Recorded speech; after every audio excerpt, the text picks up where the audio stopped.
नमस्कार दोस्तों, आचार्य e learning में आप सभी का स्वागत है। मेरा नाम है ऋषभ अवस्थी। तो जैसा कि हम सभी जानते हैं कि हम लोग की यूपीटीटी 2021 की मैथ्स की क्लासेस चल रही हैं, तो वीडियो शुरू करने से पहले एक बार इस चैनल को लाइक, सब्सक्राइब और शेयर जरूर कर लें। तो आज का हमारा जो पहला क्वेश्चन है वो ये है कि 200 और 400 के बीच में 30, 45 और 60 का सबसे छोटा सार गुणज 15, 24 और इसको जो है सार गुणज को जो है भाग देना है हमें 15, 24 का सबसे बड़ा सार गुणनखंड। तो यहाँ पे एक चीज देखेंगे, दो टर्म आते हैं, एक आता है सार गुणज और दूसरा आता है सार गुणनखंड। और यहाँ पे सबसे छोटे सार गुणज की बात करी गई है जो 200 और 400 के बीच में हो, और यहाँ पे सबसे बड़ा सार गुणनखंड। हम लोग को एक हिंट पता है, जहाँ पे कोई बहुत बड़ी चीज, छोटी से छोटी चीज की बात करी जाती है तो हम लोग वहाँ पे एलसीएम निकालते हैं, और जहाँ बड़ी से बड़ी चीज की बात करी जाती है वहाँ पे हम लोग एचसीएफ निकालते हैं। तो वही चीज यहाँ पर है। तो यहाँ पे सबसे छोटा सार गुणज है किसका? 30, 45 और 60 का। तो सबसे पहले इनका हम एलसीएम निकालेंगे। 30, 45 और 60 का इनका एलसीएम अगर हम निकालें, सबसे पहले 2 से कटेंगे, ये 15 आएगा, ये 45 और ये 30। फिर ये एक बार 2 पे फिर जाएगा, 15, 45 और ये 15 हो जाएगा। फिर ये 3 पे जाएगा, 5, 15 और ये 5 हो जाएगा। फिर 3 पे जाएगा, ये 5, 5 और 5 हो जाएगा, और फिर उसके बाद ये 5 पे जाएगा। इसके बाद एक एक और एक बचेगा। तो अगर यहाँ से अगर हम इसका एलसीएम देखें तो 2 गुणे 2 गुणे 3 गुणे 3 गुणे 5, यानी 4 की 9 से गुणा करेंगे 36, और 36 की 5 से गुणा करेंगे अगर हम, तो ये आएगा 180। लेकिन यहाँ पे इन्होंने कहा है जो सबसे छोटा सार गुणज हमारा होना चाहिए वो 200 और 400 के बीच में होना चाहिए। तो अगर हम इसका जस्ट डबल कर दें 180 का, तो वो होता है 360, जो हमारा 200 और 400 के बीच में पड़ता है। तो यहाँ पे 360 हो गया। अब इसको हमें भाग देना है 15 और 24 के सबसे बड़े सार गुणनखंड से। देखिए यहाँ पर 15 और 24 का सबसे बड़ा सार गुणनखंड का मतलब यह है इसका हमें एचसीएफ निकालना है। तो 15 का अगर हम गुणनखंड करें तो 3 गुणे 5 आता है, और 24 का जो है हमारा 2 गुणे 2 गुणे 2 गुणे 3 ये आएगा। तो इन दोनों में जो हमें कॉमन मिल रहा है वो 3 मिल रहा है। तो इनका जो सबसे बड़ा सार गुणनखंड होगा वो 3 होगा। इसको हम 3 से भाग अगर देंगे तो यहाँ पे अगर हम इसका आंसर निकालें तो हमारा आएगा 120, यानी हमारा ऑप्शन ए जो है यहाँ पर सही होगा।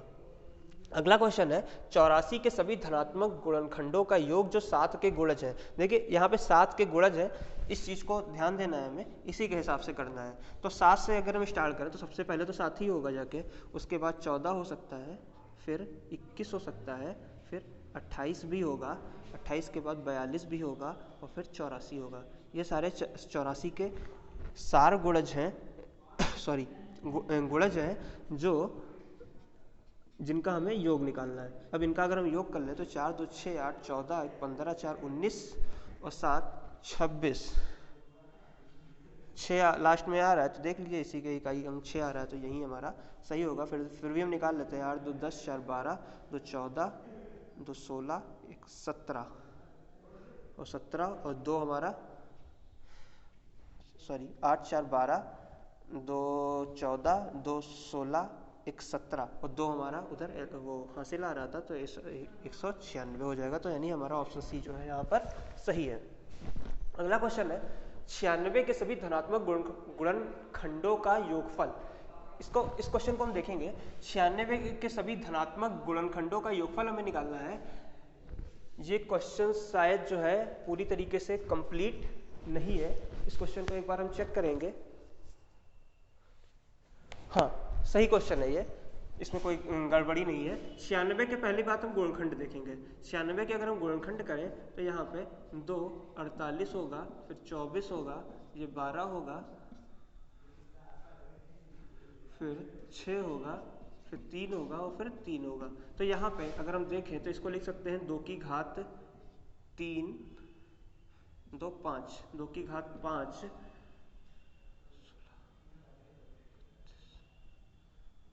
और गुणे 3, इसको ये लिख सकते हैं। अब अगर हमें गुणनखंडों धनात्मक गुणनखंडों का योगफल निकालना है तो उसका एक फॉर्मूला होता है। अगर इसको हम इस तरीके से डिनोट करें, a की घात p गुणे b की घात q, तो इस फॉर्मूले को निकालने के लिए a p plus one minus one upon a minus one गुणे b q plus one minus one upon b minus one, ये फॉर्मूला लगेगा।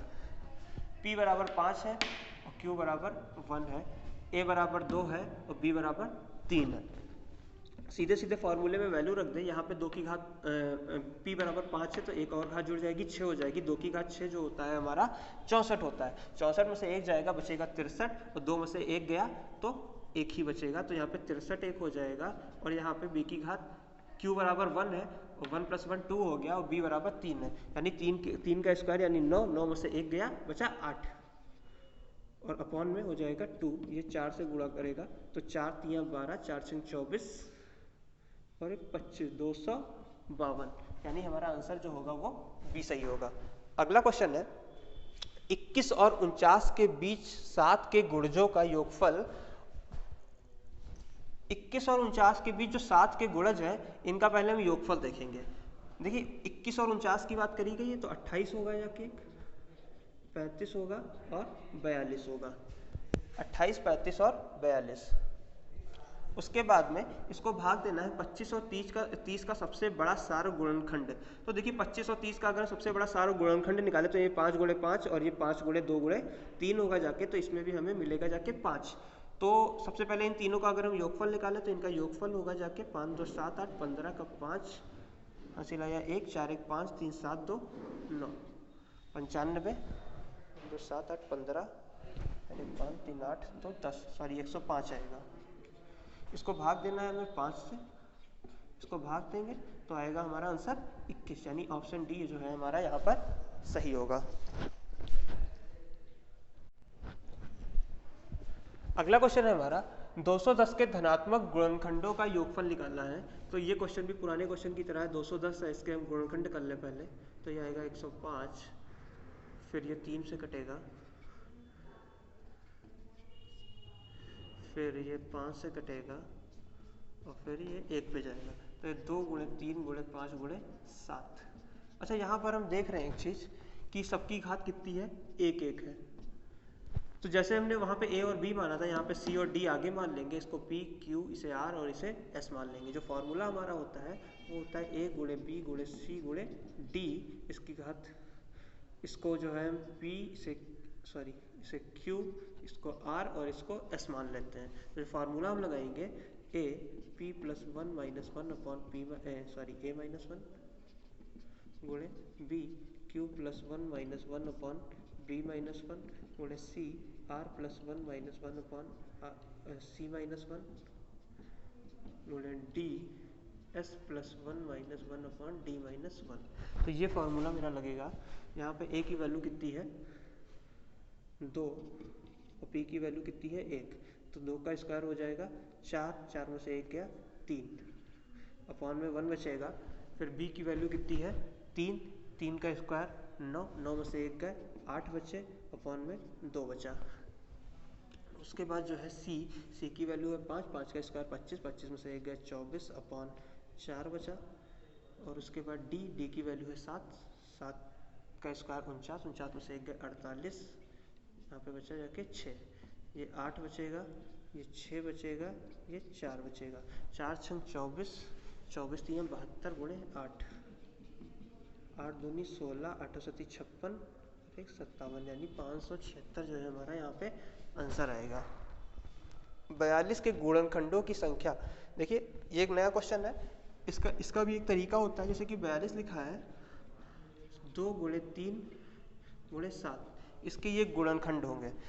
इनकी हमें कुल संख्या अगर हमें निकालनी हो तो इसके लिए सबसे पहले हम इनके अभाज्य गुणनखंड करके उनके ऊपर घातें लिख लेते हैं। जितनी घातें होंगी उसका एक फार्मूला होता है। जैसे कि अगर यहाँ पे इस घात को p मानते हैं तो p + 1 गुणे q + 1 और तीसरा r + 1, तीनों को गुणा कर लें तो यहाँ पे 1 + 1 1 + 1 और यहाँ पे 1 + 1 हो जाएगा। तो यहाँ पे 2 × 2 × 2 यानी 8 आंसर हो जाएगा। लेकिन यहाँ पे ऑप्शन देखिए मैच नहीं कर रहा है। ये क्वेश्चन आयोग में जब आया था तो आयोग ने इस क्वेश्चन को निरस्त कर दिया था। यहाँ पे सही आंसर 8 होगा, तो स्टार बना लेते हैं। अगले क्वेश्चन की तरफ बढ़ते हैं। अगला क्वेश्चन जो हमारा है वो 70,560 में 5 और 6 के स्थानीय मानों का गुणनफल निकालना है। देखिए 70,560 इसमें जो 6 का स्थानीय मान होगा वो 60 होगा और 5 का स्थानीय मान 500 होगा। इन दोनों का गुणनफल निकालेंगे, अगर हम गुणा करेंगे इन दोनों की तो आएगा 30,000। यहाँ पे ऑप्शन सी जो है हमारा वो सही हो गया। फिर संख्या 105 के गुणनखंडों की संख्या निकालनी है। सेम वैसा ही क्वेश्चन है जैसा यहाँ पर है, 105 है, 105 का अगर हम गुणनखंड करें तो ये जाएगा 3 पे सबसे पहली बार जाएगा 35, फिर 5 पे जाएगा, 7 पे जाएगा, यानी 3 गुणे 5 गुणे 7, सबकी घात कितनी है 1 1 है, तो 1 + 1 1 + 1 और 1 + 1 यानी 8। यहाँ पे आंसर जो हमारा वो ए, ऑप्शन ए सही हो जाएगा। अगर आप लोग को हमारा वीडियो पसंद आया हो तो प्लीज़ इस चैनल को लाइक, सब्सक्राइब और शेयर जरूर करें। धन्यवाद।